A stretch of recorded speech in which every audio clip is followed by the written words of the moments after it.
En direct d'Hong Kong. Cécile Debré, conservatrice générale du patrimoine, après avoir dirigé le musée parisien de l'Orangerie, elle devient présidente du musée national Picasso Paris en novembre 2021, renouvelée par le président de la République en novembre 2024. Elle est avec nous. Ensemble, nous allons parler de l'exposition présentée dans le cadre du French May Picasso for Asia Conversation, qui est présentée jusqu'au 13 juillet au M+, et de sa vision concernant l'art de Picasso et son impact culturel. Cécile Debré, bonjour. Bonjour. Est-ce que vous pouvez nous expliquer l'importance de l'exposition Picasso pour l'Asie, une conversation ? Alors, c'est une exposition que nous avons conçue de manière assez novatrice, en partenariat avec le M+, et avec Soania Raphaël, sa directrice, sur une sorte de rétrospective de Picasso qui puisse s'adresser en Chine, à Hong Kong, à tous les publics, à partir d'un ensemble de chefs-d'œuvre de notre collection, mais qui soit en dialogue avec la collection du M+, donc en dialogue avec l'art chinois ou l'art asiatique.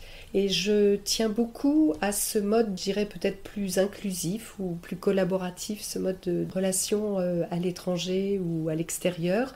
C'est une collaboration un peu pilote sur laquelle on attend beaucoup de voir la réaction du public. Comment est-ce que vous avez choisi les œuvres de Picasso à exposer aux côtés de pièces d'artistes asiatiques ? Alors, le principe de la collaboration s'est fait en désignant deux commissaires.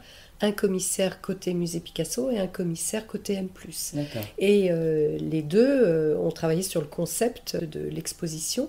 Je crois qu'on a beaucoup accueilli les idées de notre collègue de Hong Kong, Do-Ryun Chong, qui nous a fait une proposition sur la manière dont la figure de Picasso pouvait être perçue de manière mondiale, je dirais, avec des sortes d'archétypes, du génie, de l'étranger, de la radicalité, etc.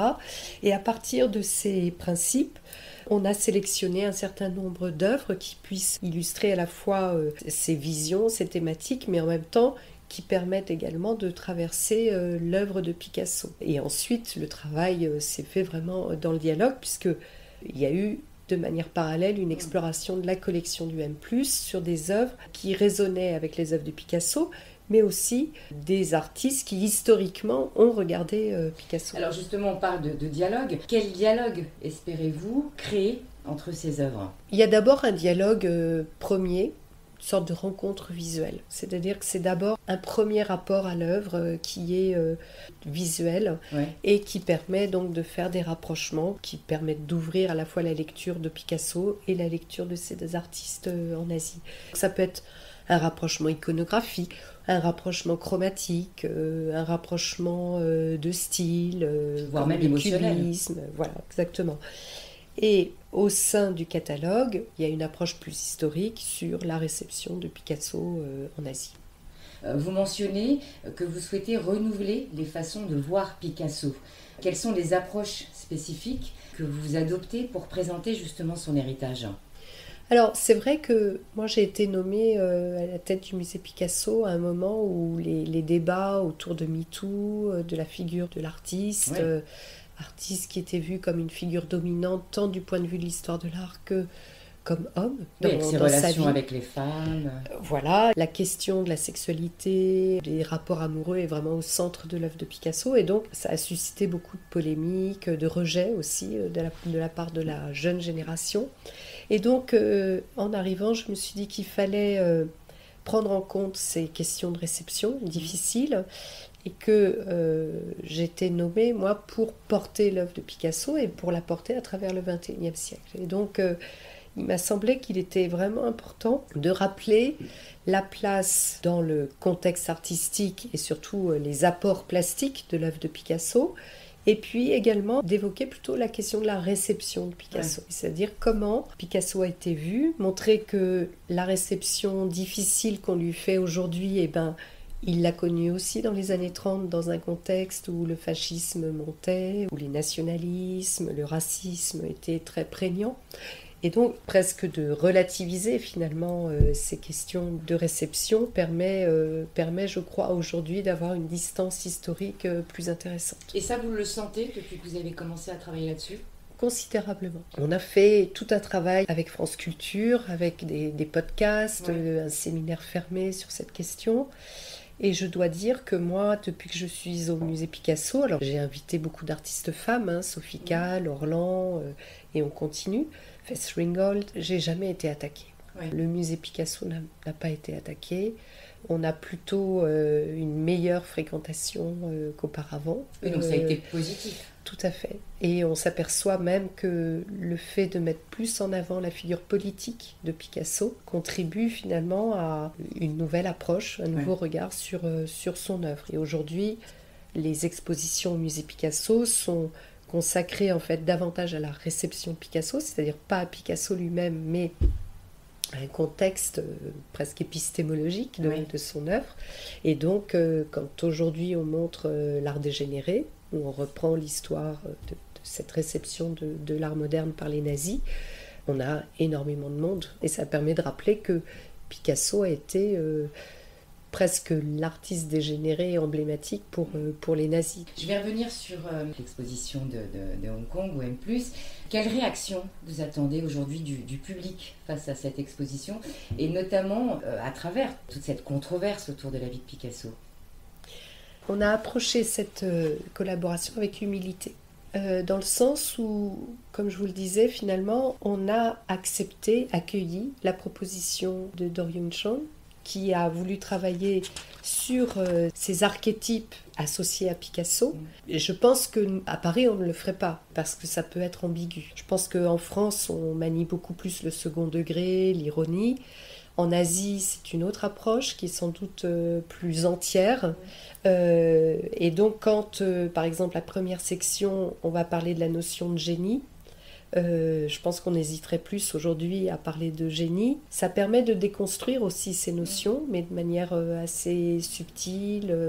Par exemple, on montre deux tableaux de Ming, donc l'artiste chinois qui vit à Paris, qui dépeint en fait Picasso enfant, pour parler justement de l'enfant prodige, qui est une sorte d'image même d'un sorte de poncif du génie. Il y a le génie, l'outsider, donc celui qui est dans les marges, ça pour le coup est quelque chose qui nous intéresse beaucoup. La troisième section est sur l'idée de l'artiste magicien. Ça permet d'aborder le côté superstitieux et spirituel de Picasso, qui est un aspect très important. Et Apprentice sur la question de la virtuosité, etc.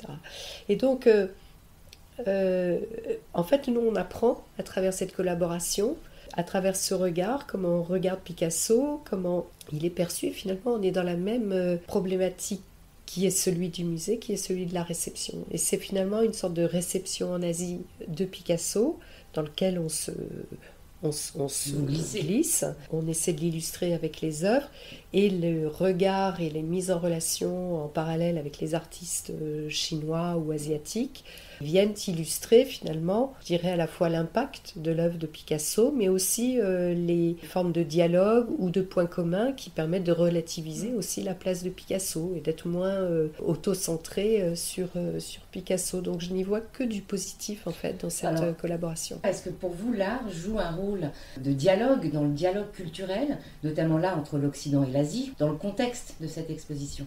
Et oui, alors c'est vrai qu'on est quand même dans une période qui est un peu tendue en ce moment. Je crois beaucoup à la possibilité dans le monde de l'art d'exprimer ou même de suggérer des lectures. Je pense que quand on fait au musée Picasso à Paris une exposition sur l'art dégénéré, c'est qu'on rappelle l'histoire du totalitarisme et de son rapport à l'art. Et quand je vois le succès qu'a cette exposition, c'est bien qu'il y a une soif d'histoire. Et donc c'est notre rôle aussi. Je pense que par exemple sur Picasso, on joue notre rôle finalement en essayant de réinventer l'image de Picasso et on maintient son œuvre vivante. Et là, dans la relation avec l'Asie, oui, évidemment, c'est un pont qui est important. On a cité tout à l'heure justement cette rencontre entre artistes asiatiques et cette exposition. Est-ce que vous pensez que cette exposition va pouvoir ou pourrait influencer les artistes contemporains asiatiques et leur relation à l'héritage de Picasso? Ah, j'en suis certaine. Vous savez, on avait fait une exposition en 2022 à Dakar pour commémorer l'unique exposition qui s'était tenue en Afrique. Et on avait apporté une 40aine de tableaux de Picasso. Et ça a été incroyable. Dès que vous présentez des œuvres de Picasso, il y a une telle force plastique dans les œuvres de Picasso que je pense que c'est très difficile de rester indifférent à ces œuvres. On a souvent, à l'extérieur, quand on n'a pas accès aux œuvres, on a une vision un petit peu simpliste de l'œuvre de Picasso. Et dès qu'on voit les œuvres, dès qu'on commence à regarder sa sculpture, ses dessins, je pense que tout artiste est fasciné. Ouais. Donc oui, je suis absolument certaine qu'elle peut frapper à la fois les artistes, mais aussi les jeunes qui ont peu vu d'originaux de Picasso. Ouais. En général, ça produit son effet. Oui. Alors, est-ce que cette exposition va avoir un futur ? Là, on s'est reposé sur l'EM+, et je crois qu'il n'y aura que l'étape du M+. Alors qui, en même temps, c'est normal, puisque c'est avec leur collection. Ouais. Mais on a d'autres projets avec la Chine, mais pas... et vous pouvez en parler pas le même. Pas encore ? Pas encore, mais bientôt. Mais on viendra vous voir. Quel message vous souhaiteriez transmettre au public à travers cette exposition ? Le message, c'est un peu celui que j'ai exprimé en parlant de la collaboration avec l'EM+, c'est qu'on vient avec humilité, on vient montrer une partie de nos œuvres qui dialoguent avec la collection du M+, et on espère que ce sera pour le bonheur de tous, que l'exposition aura du succès, qu'elle sera visitée. Et voilà, et l'idée c'est que le public qui ressortira de cette exposition en saura un peu plus sur Picasso aussi, puisque c'est quand même l'ambition, c'est aussi de donner des clés de lecture de l'œuvre de Picasso. Et peut-être dernière chose, c'est qu'on espère recevoir ces visiteurs un jour à Paris, dans notre musée, que ça leur donnera envie de venir visiter les collections parisiennes. La découverte de Picasso. Voilà. Je rappelle Picasso for Asia Conversation, qui est donc présenté jusqu'au 13 juillet au M+, dans le cadre du French May. On laissera toutes les informations sur la page de l'émission. Merci beaucoup, Cécile Debré, d'avoir pris le temps de répondre à nos questions. Merci à vous.